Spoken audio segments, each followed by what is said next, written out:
इयम् आकाशवाणी सम्प्रति वार्ताः श्रूयन्ताम् प्रवाचकः जतिन शर्मा।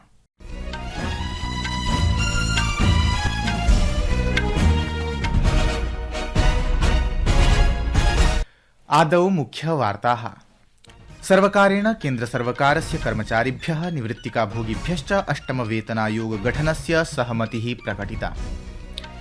भारतीयान्तरिक्ष अनुसन्धान संगठनेन अद्य स्पेडेक्स अभियानान्तर्गतं चेजर टार्गेट उपग्रहयोः डॉकिंग इति साफल्यपूर्वकं सम्पूर्य ऐतिह्यं रचितम्। राष्ट्रपति पदासीना द्रौपदी मुर्मुः अद्य राष्ट्रपति भवने सिंगापुरस्य राष्ट्रपतेः थर्मन षण्मुगरत्नम इत्यस्य औपचारिकं स्वागतं विहितवती।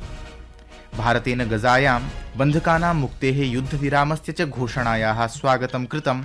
अपि च ऑस्ट्रेलिया देशस्य ओपन टेनिस क्रीडायां भारतस्य एन श्रीराम बालाजी स्वकीयस्य मैक्सिकन सहयोगिना मिगुएल एंजेल रेस वरेला इत्यनेन साकं पुरुषयुगलस्य द्वितीये पर्याये प्रविष्टवान्। अथ वार्ताः विशदीकृत्य। सर्वकारेण केन्द्रसर्वकारस्य कर्मचारिभ्यः निवृत्तिकाभोगिभ्यश्च अष्टमवेतनायोग गठनस्य घोषणा कृता। अस्मिन् विषये केन्द्रीय सूचना एवं प्रसारण मन्त्री अश्विनी वैष्णवः नवदिल्ल्यां घोषणां कृतवान्। मन्त्रिणा कथितं यत् सप्तमवेतनायोगस्य कार्यकालः 26-2000 वर्षे समाप्तिमेष्यति। तेनोदीरितं यत् आयोगाध्यक्षस्य एवं द्वयोः सदस्ययोः नियुक्तिः अचिरादेव करिष्यते।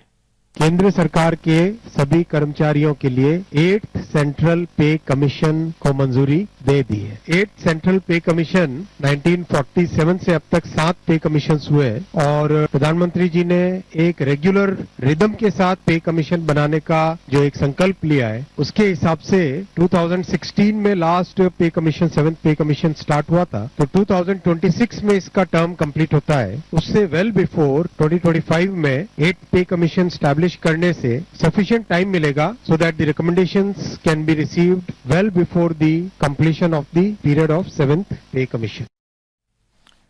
भारतीयान्तरिक्ष अनुसन्धान संगठनेन अद्य स्पेडेक्स अभियानान्तर्गतं चेजर टार्गेट उपग्रहयोः डॉकिंग इति साफल्यपूर्वकं सम्पूर्य ऐतिह्यं रचितम्। अमेरिका रूस चीन देशानन्तरं स्वदेशी रूपेण विकसितस्य डॉकिंग प्रविधेः उपयोगं विधाय भारतं चतुर्थदेशत्वेन स्वनामाङ्कनं कारितवान्। अन्तरिक्षक्षेत्रेषु चालकदलाभियानेषु च अयं प्रविधिः महत्वपूर्णः वर्तते। इसरो अध्यक्षेण डॉ वी नारायणन इत्यमुना अवसरेऽस्मिन् कार्यकर्तृभ्यः शुभकामनाः प्रकल्पिताः। राष्ट्रपति पदासीना द्रौपदी मुर्मुः अपि अवसरेऽस्मिन् देशस्य सम्पूर्ण वैज्ञानिकवर्गेभ्यः अभियन्त्री समुदायेभ्यश्च शुभकामनां प्रदत्तवती। एकस्मिन् सामाजिकान्तर्जालिक सन्देशे सा प्रोक्तवती यत् इयमुपलब्धिः चन्द्रयान-4 अन्तरिक्षस्थानकेषु गगनयानादिषु च अभियानेषु मार्गं प्रशस्तीकरिष्यति। अस्याः उपलब्धेः प्रशंसां कुर्वन् प्रधानमन्त्री नरेन्द्र मोदी सामाजिकान्तर्जालिक सन्देशे प्रोक्तवान् यत् देशस्य अन्तरिक्षसम्बद्ध अभियानेभ्यः अयं महत्वपूर्ण पदक्षेपः वर्तते।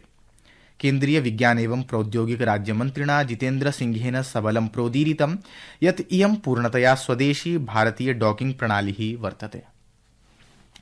राष्ट्रपति पदासीना द्रौपदी मुर्मुः अद्य राष्ट्रपति भवने सिंगापुरस्य राष्ट्रपतेः थर्मन षण्मुगरत्नम इत्यस्य औपचारिकं स्वागतं विहितवती। अवसरेऽस्मिन् प्रधानमन्त्री नरेन्द्र मोदी इत्येषः अपि तत्र उपस्थितः आसीत्। अत्रावसरे वार्ताहरैः सह संवादकाले राष्ट्रपतिना षण्मुगरत्नम इत्यमुना कथितं यत् भारत सिंगापुर देशयोः व्यापक रणनीतिक सहभागिता नवीनपथि वर्तते, यस्य उद्घोषणा गतवर्षस्य सितम्बर मासे प्रधानमन्त्रिणा नरेन्द्र मोदिना कृता आसीत्। तेन इदमपि प्रकाशितं यत् उभावपि देशौ प्रविधिक्षेत्रे नवीन रहस्यानाम् उद्घाटनार्थम् अन्वेषणरतौ स्तः। राष्ट्रपतिना थर्मन इत्यमुना एतदपि उल्लेखितं यत् 65-19 वर्षे भारतदेशः सिंगापुरदेशस्य स्वतन्त्रतायै मान्यताप्रदातृषु देशेषु अन्यतमः आसीत्। India was one of the first few countries to recognize Singapore's independence in 1965, and since then our relationship has grown by bound.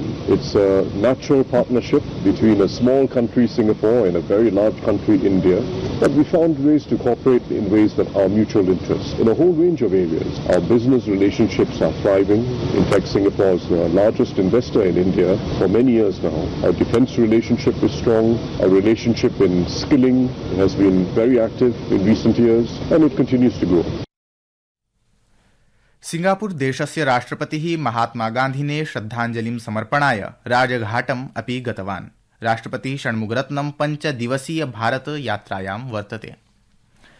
संस्कृतवार्तायाः संस्करणमिदम् इदानीम् आकाशवाणीतः प्रसार्यते। सममेव अयं कार्यक्रमः आकाशवाण्याः अन्तर्जालपटले www.newsonair.gov.in इत्यत्र अथ न्यूज़ ऑन एआईआर चलदूरभाषीयतन्त्रांशे अपि समुपलब्धो भविष्यति। भारतेन गजायां बन्धकानां मुक्तेः युद्धविरामस्य च घोषणायाः स्वागतं कृतम्। विदेशमन्त्रालयेन एकस्मिन् वक्तव्ये उक्तं यत् एतेन निर्णयेन गजावासिनां कृते मानवीयसहायतायाः सुरक्षायाः निरन्तरतया आपूर्तिः भविष्यति। गजायां युद्धविरामस्य बन्धकविमोचनस्य च विषये सहमतिः इस्राएल हमास देशयोः मध्ये रविवासरे आरभ्यते। एषा चर्चा 42 दिवसं यावत् प्रचलिष्यति। सर्वकारेण समारम्भिता तस्याः स्टार्टअप इंडिया योजनायाः 9 वर्षाणि पूर्णानि समभवन्। अस्याः योजनायाः उद्देश्यानि तावत् स्टार्टअप संस्कृतेः संवर्धनं, देशे नवाचारस्य उद्यमितायाः दृढीकरणं तथैव समावेशी पारिस्थितिकीतन्त्रस्य च निर्माणम् इत्येतानि सन्ति। अवसरेऽस्मिन् एकस्मिन् सामाजिकान्तर्जालिकसन्देशे प्रधानमन्त्री नरेन्द्र मोदी अकथयत् यत् विगतेषु 9 वर्षेषु अनेन कार्यक्रमेण असंख्ययुवकानां सशक्तीकरणं विहितम्, तथैव तेषां विचाराः सफल स्टार्टअप रूपेण परिवर्तिताः। तेनोदीरितं यत् सर्वकारेण स्वनीतिमाध्यमेन व्यापारकरणे सारल्यम् इत्यस्योपरि ध्यानं केन्द्रीकृतम्। तेन कथितं यत् सर्वकारः सक्रियरूपेण नवाचारस्य उष्मायन केन्द्राणां च संवर्धनं कुर्वन्नस्ति, येन देशस्य युवानः सशक्ताः भवेयुः। श्रीमोदिना सबलं प्रोदीरितं यत् स्टार्टअप इंडिया कार्यक्रमस्य साफल्येन दृश्यते यत् अद्य देशः गतिशीलः, आत्मविश्वासी, भविष्योन्मुखी च वर्तते। 10 राष्ट्रेभ्यः आगतानाम् 21 सदस्यीय प्रतिनिधिमण्डलेन अद्य प्रयागराजस्थे त्रिवेणीसंगमस्थले पवित्रमहाकुम्भावसरे पवित्रावगाहनं विहितम्। अवसरेऽस्मिन् तैः उदग्रयानमाध्यमेन महाकुम्भक्षेत्रस्य दृश्यम् आलोकितम्। विदेशमन्त्रालयेन आमन्त्रितम् इदं प्रतिनिधिमण्डलं गतदिने अत्र सम्प्राप्तवान्।